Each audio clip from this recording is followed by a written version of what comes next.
दोस्तों नमस्कार। अभी जो हमारे देश में यानी हिंदुस्तान में जो सबसे हॉट टॉपिक है, यानी जो सबसे ज़्यादा देखा जा रहा है और जिसकी चर्चा सबसे ज़्यादा होनी चाहिए, गोदी मीडिया पे नहीं तो नहीं हो रही है, पर जो यूट्यूब पे और जो चीज़ मतलब लोगों के बीच में है वो है ईवीएम को बैन करना। दोस्तों हर जगह यही एक ही चर्चा है कि ईवीएम के साथ धांधली हो रही है और इसका तो कोई प्रमाण नहीं है कि ईवीएम के साथ धांधली किया गया है कि नहीं किया गया, क्योंकि अगर किसी चीज़ की जांच नहीं होएगी तो कैसे पता चलेगा कि हाँ उसमें धांधली हुई कि नहीं हुई है। और मोदी जी के रहते हुए मोदी जी का ही जांच हो जाए ये तो मतलब कभी पॉसिबल नहीं हो सकता। इसके वजह से ये बताना तो मुश्किल है कि ईवीएम से धांधली हुई है कि नहीं हुई है, पर हाँ ये गारंटी के साथ बोल सकता हूँ कि ईवीएम के साथ 2024 के चुनाव में धांधली होएगी ही होएगी, क्योंकि किसी भी हालत में जनता मोदी सरकार को वोट नहीं करेगी। और उसके कई सारे वजह हैं, जिसमें से बेरोज़गारी, महंगाई और जो सामाजिक स्थिति जो है, जो समाज में एक दूसरे के साथ जो मतभेद पैदा किया जा रहा है वो चीज़ है। तो इसके वजह से लोग वोट करना पसंद नहीं करेंगे। बहुत ही भारी एंटी इनकम्बेंसी है, जिसके वजह से मोदी को जीतना मुश्किल ही नहीं नामुमकिन सा लग रहा है। दोस्तों ईवीएम के बारे में आप जानते होंगे, क्योंकि आपने भी यूट्यूब पे देखा होगा कई सारे वीडियो कि ईवीएम क्या होता है, कैसे उसको कैसे वर्क करता है। दोस्तों उसको कोई हैक नहीं कर सकता, क्योंकि उसमें इंटरनेट नहीं होता। उसको हैक नहीं किया जा सकता, पर उसको टैंपर किया जा सकता है।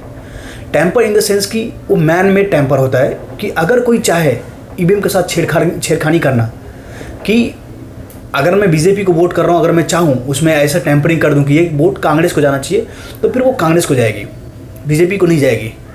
और जो वीवीपैट होता है, वीवीपैट का जो डिस्प्ले होता है वो तो एकदम सबसे वाहियात चीज़ है, जो कि फ्रॉड करने में सबसे ज़्यादा मदद करता है। कि वो 7 सेकंड के लिए दिखता है वो पर्ची कि हाँ किसका हुआ, और इसका लाइव डेमो मतलब कई लोग दिखा रहे हैं। ऐसा लग रहा है कि मतलब बच्चों का खेल है ईवीएम को हैक करना।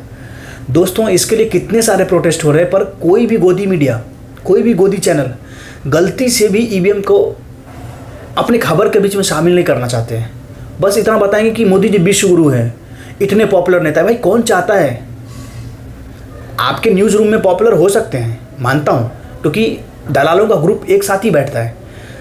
एक अच्छा होएगा एक बुरा होएगा ऐसा नहीं है, सारे दलाल हैं। उसमें से कोई अच्छा दलाल है, कोई बुरा दलाल है, थोड़ा कम दलाली करता है, पर सारे दलाल एक साथ ही बैठते हैं। चाहे वो न्यूज़ एंकर हो, चाहे फिर जो न्यूज़ एजेंसी उसका मालिक हो, सारे दलाल बैठे हुए हैं और डरे भी हैं। अभी वो दलाल हैं या डरपोक हैं वो तो वो खुद ही जानते होंगे, चाहे ऊपर वाला जानता होगा कि वो डरपोक है या दलाल है।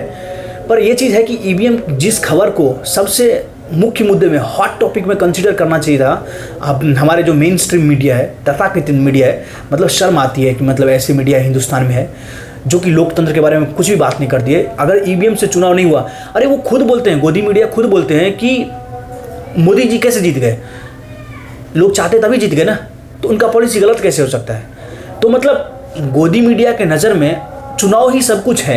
यानी अगर चुनाव जीत गया कोई बंदा, तो इसका मतलब है कि वो जो भी कर रहा है वो सब सही कर रहा है। तो फिर चुनाव सबसे ज़्यादा जोर तो चुनाव पे ही देना चाहिए, कि मतलब इतने अच्छे से चुनाव करना चाहिए कि बिल्कुल कुछ भी एरर की गुंजाइश नहीं हो, धांधली की गुंजाइश नहीं हो। पर ऐसा नहीं है। गोदी मीडिया को भी पता है कि ये जीत मशीन की है, जनता की नहीं है। मशीन के द्वारा जीता गया ये कुर्सी है। तो इस बार ईवीएम को बैन होना बहुत ज़रूरी है, और मैं उम्मीद करता हूँ कि ईवीएम बैन होएगा। हम जनता लोग हैं, हम सबको सड़क पे उतरना पड़ेगा, नहीं तो फिर ना संविधान बचेगा ना कुछ भी नहीं बचेगा। इसके बाद इलेक्शन नहीं होएगा। तो इसके लिए, और ऐसा नहीं है कि ये बीजेपी की सरकार है, कांग्रेस की सरकार नहीं है, ऐसा कोई भी सरकार कर सकता है। चाहे बीजेपी की सरकार हो, चाहे कांग्रेस की सरकार हो, कोई भी ऐसा कर सकता है।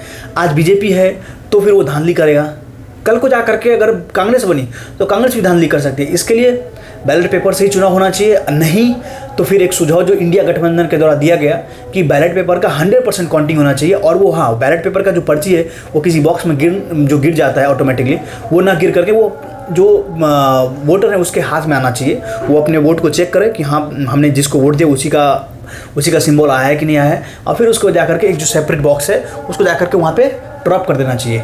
और फिर जो भी मशीन है जिसका काउंटिंग होता है उसके साथ साथ जो बैलेट पेपर है, बैलेट पेपर का भी 100% काउंटिंग होना चाहिए। 99.99% भी नहीं, 100% काउंटिंग होना चाहिए और 100% मैच होना चाहिए।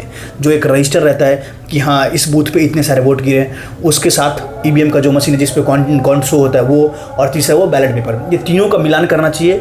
उसमें 1% का भी डिफरेंस नहीं होना चाहिए, क्योंकि 1% से ही। तो इसके लिए दोस्तों ईवीएम को बैन होना बहुत ज़रूरी है। ईवीएम के साथ धांधली हुआ है कि नहीं हुआ है वो अलग बात है, वो तो जांच होगा तब पता चलेगा, पर ईवीएम के साथ धांधली होएगा और ये 100% होएगा। और ये देश के लिए खतरा है, हम अपने जनतंत्र के लिए खतरा है, अपने संविधान के लिए खतरा है कि डिक्टेटरशिप आ जाएगी, यानी तानाशाही आ जाएगी।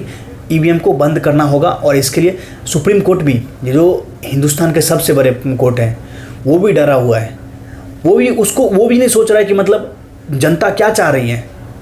इलेक्शन कमीशन तो नहीं सोच रही, वो तो गुलाम है, तो वो तो नहीं सोच रही है, पर जनता क्या चाह रही है उसके बारे में सुप्रीम कोर्ट भी नहीं सोच रहा है। तो जनता को ही सड़क पे आना पड़ेगा और ईवीएम को बैन करना पड़ेगा। दोस्तों, जब भी ऐसा होता है कि आपके शहर में, आपके आस पड़ोस में कहीं अगर ऐसा आंदोलन होता है तो ज़रूर उसमें शामिल होना चाहिए। ईवीएम के प्रोटेस्ट में ज़रूर शामिल होना चाहिए और शांतिपूर्वक शामिल होना चाहिए। अगर कुछ ऐसा होता है तो आप उनको बोलिए कि शांतिपूर्वक आंदोलन हो और किसी भी हालत में ईवीएम को बैन कराना है 2024 के इलेक्शन में। धन्यवाद दोस्तों, शुक्रिया।